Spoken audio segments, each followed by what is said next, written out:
Hello and welcome everyone to this DEI presentation. That's the Digital Experience Innovation Program at the University of Waterloo, Stratford School of Interaction Design and Business. I'm Professor Lennart Nacke, pronouns he, him, and in this presentation, I will talk about why UX is good for business. I have a PhD in UX research, specifically UX research and design, specifically focused on the development and evaluation of video games. So that's my area of research that I'm most excited about. But what I will talk to you about today is I will talk to you about what is UX and how UX design impacts customer satisfaction. And I want to talk a bit about a couple of the return of investment metrics for UX, right? So we want to find out how we actually measure a return of investment and what makes that an interesting and important measure for us to understand what's actually going on here in the world of business and how business relates to user experience. Now, both of it is important.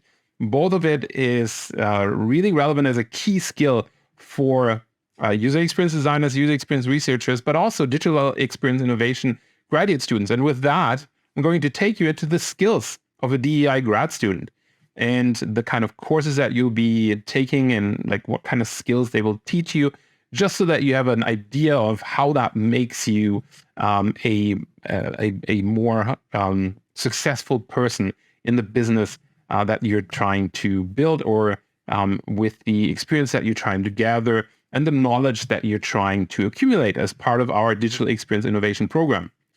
And then, of course, every good business presentation ends with a call to action, and I will give a little call to actions to the misfits and mavens, which I hope you identify with as you're going through this presentation. All right, let's get started here. I want to introduce you specifically to the area of UX first. Fun fact, a lot of these images that we see in the background there are actually AI generated, right? Like a really exciting area right now. You can do a lot of stuff with AI. And I've generated some of these images with AI, which of course leads to some creepy composition, as we can see here in this image. We have, a person with multiple hands, but really kind of a cool idea of, UX designers. Okay, I wanted to set the mood. So what is UX? UX is very much referring to a person's overall feelings and perceptions while they're interacting with a product, a system, or a service. And this really includes all of the aspects of user interaction with the product. That means usability, accessibility, design, and emotion. And good UX in this regard is a seamless, intuitive, and an enjoyable experience for the user. While if you're having poor UX, this can lead to frustration, confusion, maybe a lack of motivation to continue to use the product. Investing in UX, therefore, can be seen as a valuable business strategy. It can help differentiate your product and your service in the marketplace, and it can really create a competitive advantage. So UX is a really powerful area to be going into. But Leonard, what is UX, you ask? No problem. Let me explain to you with a little example here. So imagine a smart coffee machine, and you wake up in the morning and you stumble into the kitchen, you approach the coffee maker and you see that the display shows a warm, welcoming message. Good morning, Leonard. I am so happy that I brewed some coffee for you. You tap one button and the coffee maker starts brewing a fresh pot of coffee. Now, of course, you're not into coffee. I used to not drink coffee for the longest time. Just imagine this with a smart tea maker, smart hot beverage maker if you want. There's a lot of different things that go into building really cool, exciting products these days. Okay, so I'm going to continue with this example of a smart coffee maker. You tap one button, you start brewing a fresh pot of coffee. The coffee maker, of course, automatically grinds the right amount of beans and begins brewing the coffee and filling the kitchen with the aroma of freshly brewed coffee. So while the coffee is brewing, you check the coffee maker's app on your phone to see how much coffee is left in the bean hopper and when the coffee was last brewed. So when the coffee is ready, you pour a cup and you enjoy it. This entire thing that I just walked you through, these steps that you're experiencing here, that is obviously an interaction with the technology, an interaction with the product. But throughout this process, this smart coffee maker, and a lot of coffee makers aren't that smart yet, but we're getting there. is improving the user experience by being easy to use. There's just one button. It's being intuitive. It can sense what you want to do next. And it's being convenient. And of course, it is also conveying a sense of emotion to you. There's a welcoming display. There are simple controls. There's an automatic brewing process. These are all positive emotions that we have. They make it quick and easy to start enjoying a fresh cup of coffee in the morning. So the app allows you to keep track of your coffee supplies and your brewing history and the aroma of the freshly brewed coffee. And this adds to the overall enjoyment of the experience. You're in full control of this experience, and your experience is enhanced by that technology. So just imagine with this example, this is really what user experience is all about. It is supposed to help us enhance the experiences that we have with technology. So what is UX design then? UX design is the process of designing products, systems, and services to create a positive and meaningful experience for the user. And I know that user is not really a great word. It's kind of become a common term that we're using over and over. But we could say people, we could say humans. There are, these different fields. In user experience, we still use user, not the greatest term. Just keep that in mind. We're really referring to people here. So what is a positive and meaningful experience for people? This includes the look and the feel of a product or a service, if you want, and how easy and intuitive it is to use. And UX design, for that matter, really includes knowledge from a lot of different disciplines. User research, interaction design, usability testing, visual design. Those are just some of the few ones that you find right in user experience. You got psychology, you got technology, you got marketing, you got business knowledge. We have to combine all of these bits of knowledge to help us understand how we can build the best possible user experiences. And in business, specifically in business contexts, right? Like UX design is important because it can directly impact the success of a product or a service. And that means if you're creating a positive user experience, you can have increased customer satisfaction. You can have more loyalty. You can have more advocacy for your product. You can eventually drive the sales for that product because there's a trust, there's a good relationship established with the product, system, or service. And this can drive sales and revenue, leading to more success, leading to a better product, leading to a winning design, if you want. On the other hand, if you have poor user experience, you can have frustration, churn, negative brand reputation. It can really impact your bottom line. So UX design, in a nutshell, is really important as we're designing products. So then you wonder, why isn't UX design everywhere yet? Well, let's reel it back in with a term that was coined by Don Norman. This is a cognitive scientist and usability expert who wrote the book, The Design of Everyday Things, started as the psychology of everyday things, then got renamed to the design of everyday things. And his work is on a lot of different concepts, but he also introduced this concept of the Norman door. And the idea behind the Norman door is that it's a type of door that's confusing or difficult to use because it does not follow the principles of good design, which means it should be intuitive and easy to use. And his thesis is that poorly designed objects and interfaces can cause frustration and confusion for users. Now, if you look at the two doors that I have here, one door is clearly labeled push. Sure, it's a little bit better than a regular door handle maybe, but it's still not clear. Should I push that door or should I pull that door? It's not clear from just looking at the handle on the left-hand side here for that image, right? And a better design, still not a great design because you can see it has labels on there that say push door, but a little bit of a better design would be a door that you can basically just run into. You have no choice other than to run into. And these are the kind of fire hazard safety exit doors that you find in a lot of places. And they're actually wonderful doors because you don't have to think about how to open them. You just walk through the door and then it closes, right? Whereas if it has a handle, do I push or do I pull, right? It leads to users struggling to figure out how to open or close the door.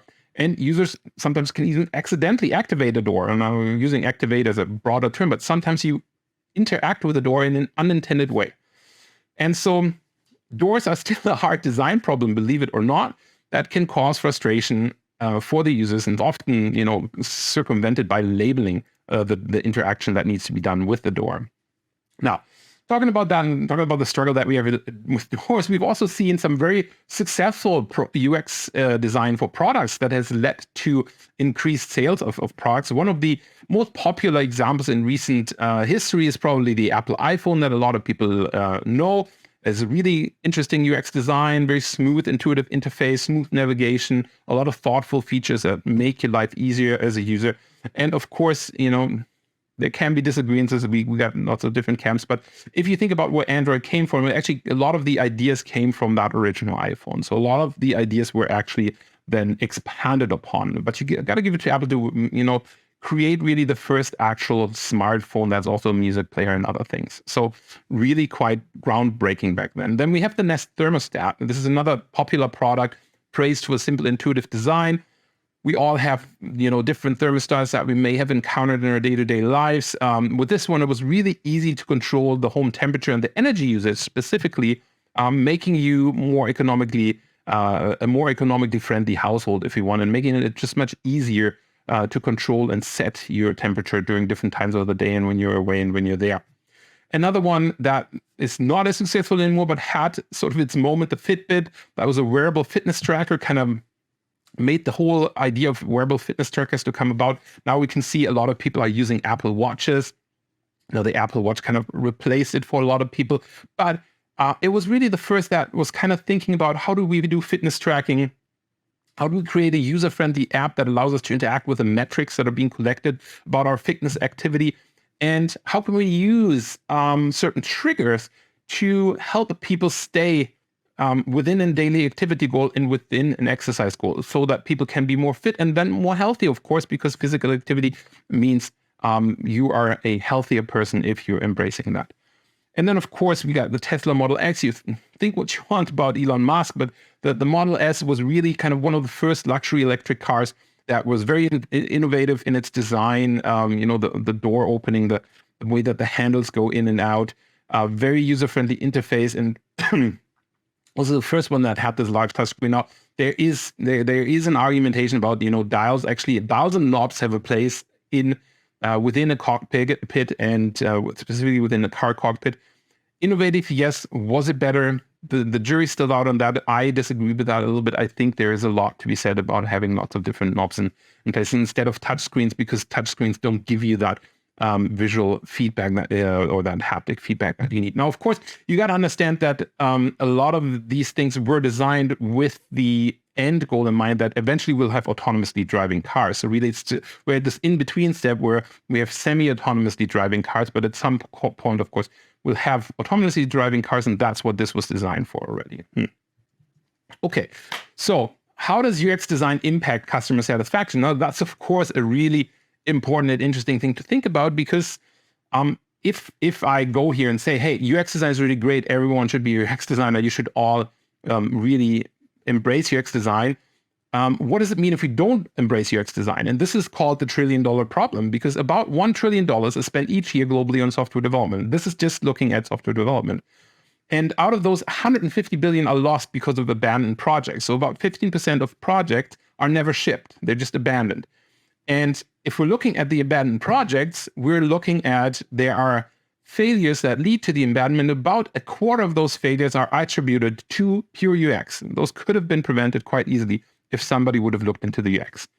And this boils down to this, and got to quote Steve Jobs here, of course, that design is not just what it looks like and feels like. Design is also how it works. You have to think about not just the look and feel, but also the functionality. And that is really what user experience design is all about. And if you're looking at a comparison of what design-driven businesses are doing these days, here's a nice quote that I found. Now, the S&P is a stock market index, or a company that's doing a stock market index. And design-driven businesses outperform this index by a whopping 228% over the past 10 years. So the idea behind that is that if you create better designs, then you create better business. And that, of course, means you bring a lot of value to a company. So let's talk a bit about this ROI idea, the return on investment of user experience design. Now, there's a popular, and I really have trouble tracking down the exact source for this. This is a Forrester research report. Those are unfortunately paywalled. So it's really hard to find what was the methodology of that study. But it was published by Forrester Research a couple of years back that they said about every $1 invested in UX design can bring $100 in return. That's pretty impressive, right? Like if you're happy with the product, system, or service, you of course complete transactions and recommend it to your friends. And obviously you can't see my infographic. Got to move myself to the side here a little bit. Now you can see this cool graphic. It just means you're more likely to engage with that product and more likely to stay with that product. So if you value and enjoy an experience, you want to do it again. Okay, so what are some key return on investment metrics that we can track that you should maybe know about? Because again, as a DEI student, you kind of want to understand a little bit of the business side, but also the user experience side. So one of the things that everyone has to understand is profit margin, of course. So if you have a high revenue, that indicates that user engagement and spending are happening. So users are engaging really with your product, with monetization. And these are, of course, indicators of success, because at the end of the day, the money makes the world go round. It makes your company successful. It makes your business work. Cost is a key metric here to measure or to monitor, but it can also be used to calculate the profit margin. You do this like this.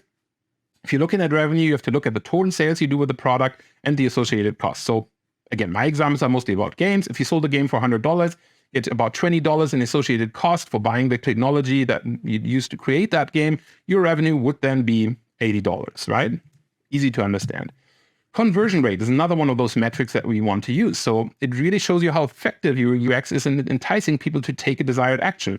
And this is really important as you're trying to sell within the product, within the system, within the service, specifically if you have a service that you're building, that you want people to take desired actions. Often these actions are attached to a payment, which then leads to higher revenue, of course.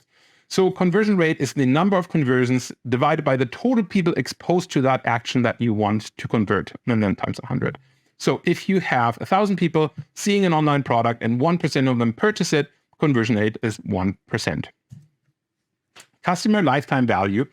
This is another important thing to consider. This measures the total value of a customer over their lifetime as an engaged user. And this is an engaged user with your product, system, or service. You calculate it as your average value of the sale when they bought the thing, times the number of repeat transactions that they do over and over to keep, let's say, a subscription model, software as a service model, and the average retention time in months or years, days, months, years. You can always use these time units there.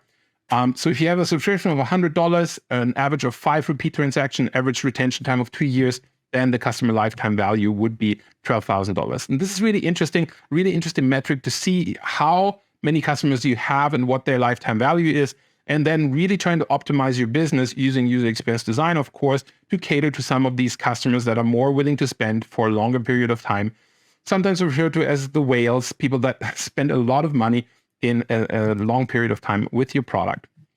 We have something like the Net Promoter Score. So this score measures how customers are satisfied and how loyal they are. It's come under a lot of criticism lately. It's not the greatest measure. There's a lot of people that argue this is not. It's really just one question, and it's really the scoring is a little bit unclear. Why are promoters only people that scored on a 9 or 10, and detractors people that scored from a 0 to a 6? It's still one of the most popular promoter scores that you have, or one of the most popular satisfaction loyalty measures that you have out there. You can run it before and after a redesign, for example. And if the Net Promoter Score increases, then this could be used to calculate the redesign return on investment, considering the promoted value to the business. Okay. Then you have churn rate. And this is also important. This is kind of looking at things that are maybe not working well. So how many people have stopped using your product over a specified period of time? So you calculate it as number of customers lost versus the total number of customers, again, as a percentage. Tracking the churn rate will also help you understand which features are not working well in your designs, right? So whenever the churn rate goes up after introducing a certain feature set, you want to be listening to those numbers and see, okay, what can we improve here? What did we do that could have caused the churn rate to go up? Okay, another metric that is really, really important to look to is engagement. Of course, me as a games researcher, I'm very interested in engagement. This is how long and how frequently people are using your product. Now, of course, with UX design, you want to have people use your product a lot. You want people engaged and right in there. And so you want to track the average time per session, the total use time, the number of sessions per time unit, and this could be month, days, years. And so you calculated like number of product use sessions through the total number of players as a percentage. And so let's say you had a video game, you have 100 players and they played a total of 500 sessions. Then you would say their session engagement would be 500 players divided by, 100 players. So the 500 sessions divided by 100 players, which will equal 500% engagement. So that's really, really powerful engagement that we see here. That would be a very successful game. Other things to consider are overall satisfaction as you're serving players. Again, NPS is one way to do it, not the best way to do it. There's a lot of qualitative ways that you could do here, that you could look at the satisfaction with your product. Of course, one of the things that ties into that is brand sentiment. As you're building a product, the product's usually attached to a brand.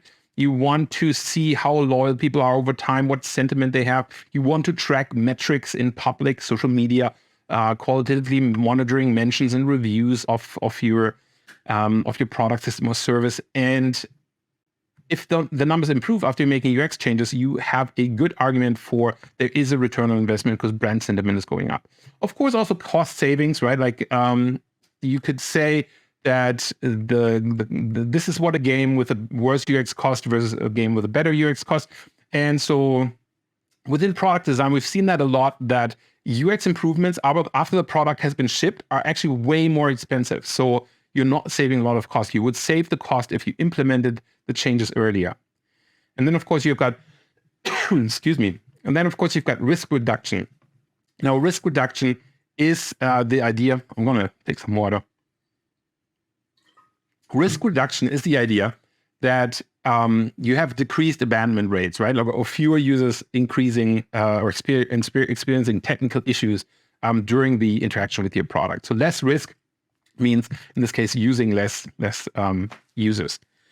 You also have to think about the skills of a DEI grad student. Now that we talked a bit about the return on investment here, so what are the skills of a DEI grad student? Well, DEI grad students will be trained into design thinking and digital design solutions. So this is, including human-centered design, prototyping and testing, collaborative problem solving. Imagine a company uses design thinking to develop a new mobile app by researching the needs and desires of their target users, right? And so they create multiple prototypes, test and iterate on them, and involve cross-functional teams in the process. That's really building a really good design-driven process here.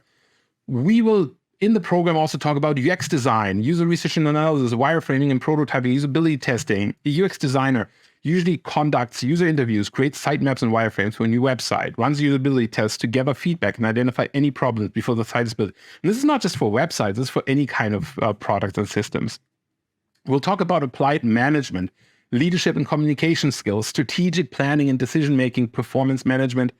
Think about managers at a startup that use their leadership skills to motivate and support their team, develop a plan to increase sales, and regularly review and provide feedback on employee performances, right? Like, you could be that person. Each of these are potential career paths, if you want, that a DEI person can walk into. Working in teams, one of our first modules where we talk about collaboration and teamwork, conflict resolution, virtual team management, and just imagine a team of designers and developers that work together on a project. They use tools like Slack and Zoom to communicate and collaborate remotely and use conflict resolution techniques to address all the issues that might arise. This is particularly important as we're moving towards remote work. Marketing strategy, right? Like market research and analysis, target market identification, segmentation, positioning, and branding. All of these things are important as part of building a strategy for a product. Kind of ties a bit into UX, but it really goes more into marketing.